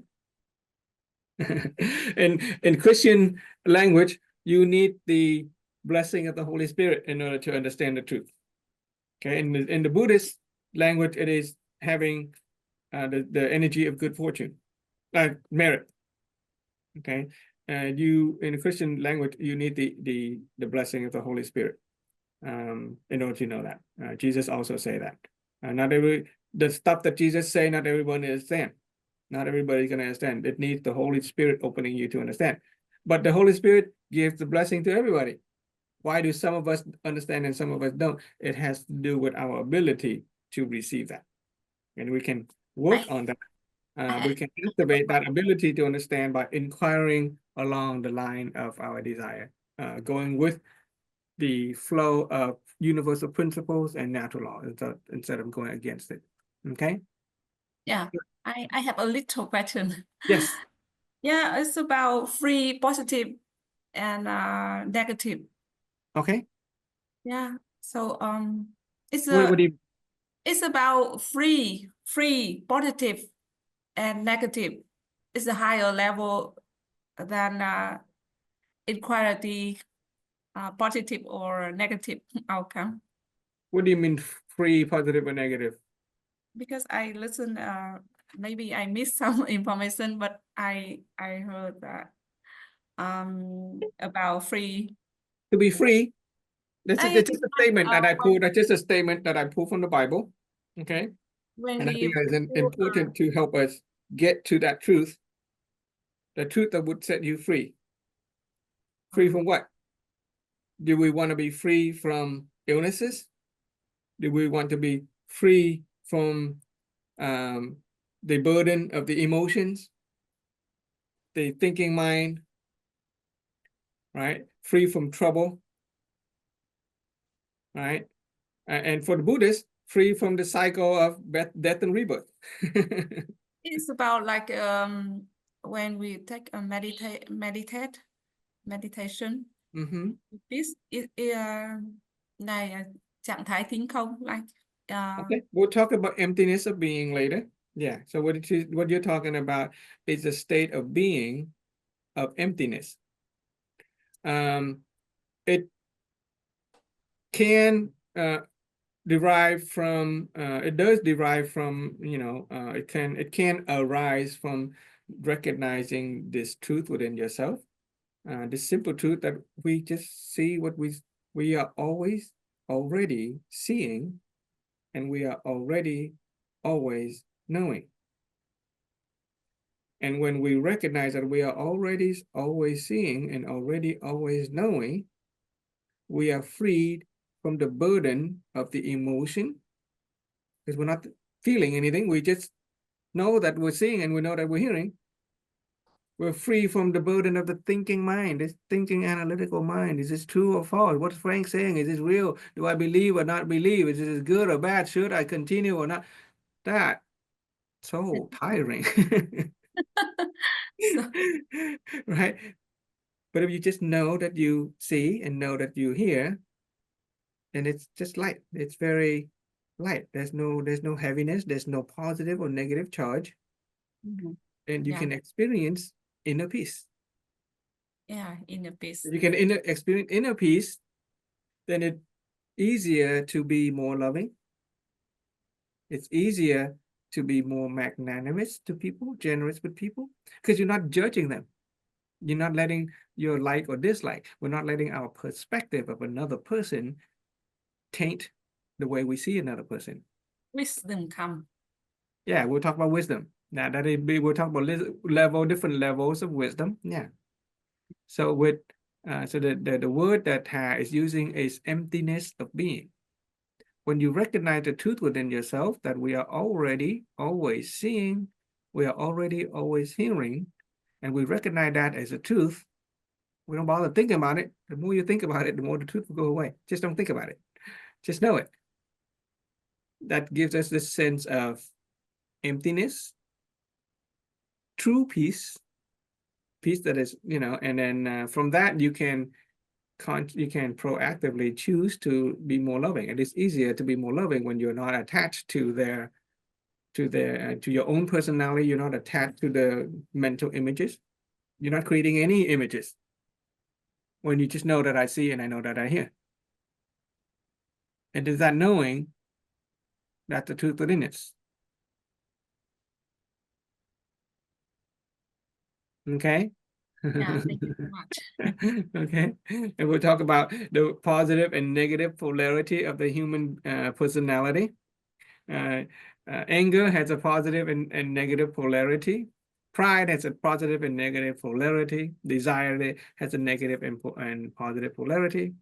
And if you want your life to be positive, you know, then you're going to have to work on being more positive, raising your energy level to the level of being positive. You can have positive anger. Okay, you can have positive pride. We'll talk about that later. So if your emotion and your mind are positive, then we're going to have life that is positive. That's very simple. That's causality. But if you really want to achieve a state of inner peace and being magnanimous and being grateful for other people, and really transform our own lives and other people's lives, then it is important that we find that truth first. And it's such a simple truth. Truth that little baby know even we don't know because our mind gets in the way. Our thinking mind gets in the way. So that's why Jesus said, go back to being little children. It is not being naive. It's the state of being recognizing the truth is not state of being naive. That's just believing everything that you hear and see. That's part of our belief. as part of a judgment, it could go be very negative. It is the state that is simply recognizing that I know, that I know, I know that I see, that I know that I